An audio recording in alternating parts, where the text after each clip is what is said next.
Saturday, ABC. Spurs on the road to take on the Cavs. 5:30 Pacific. Live odds, sportsbookreview.com. What are we calling this? No line. Yeah, my powering number at Cleveland 3.5 for this ballgame.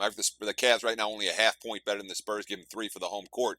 I would be surprised. I think the number's going to come a little bit higher than that, given the issues that San Antonio has had defensively. But I would think 4.5, somewhere in that range for Cleveland, maybe even 5. Home team won both last year. Cavs rolled 117 to 103, and then in San Antonio, Spurs won by 4. 99-95, they were laying 6, though. Yeah, I mean, LeBron has faced the Spurs 3 times in the NBA Finals in the Duncan era. This is the first time he's going to face them since Tim Duncan retired. And, of course, I mean, Cleveland finally back-to-back games at home and a chance to get into practice on Wednesday before facing Phoenix. It was their first game back after a 6-game trip, and they played well. You know, gee, you have a chance to practice, you're playing the floor, it gets better. And, of course, they had no Kevin Love. They rolled, 118 to 103, led by 22, and coasted. But, you know, I've still got issues with Lou and the way he's handling LeBron's minutes, or whether it's LeBron himself calling the shots.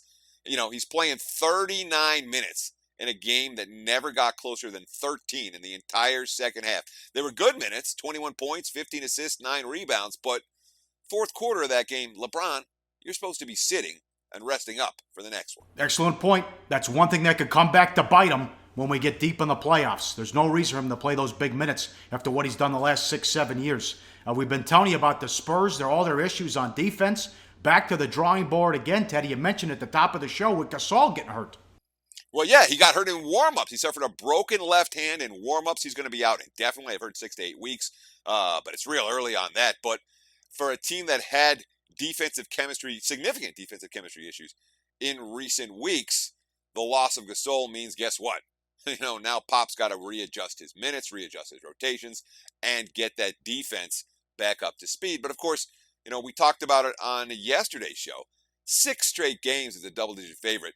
Now this team might relish the challenge, you know. But David Lee got the start versus Denver. 10 points, 16 rebounds in more than 32 minutes of action. I'm not convinced Lee is ready to play those kind of minutes on a nightly basis. They're going to be a big over team because Lee can't guard you.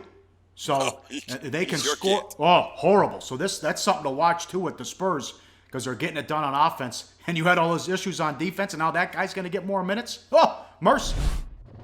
Hey, guys, for the full video, go to SBRpicks.com. Research before you bet. Be sure to check out SBR Picks for the best game predictions, breakdowns, and much, much more.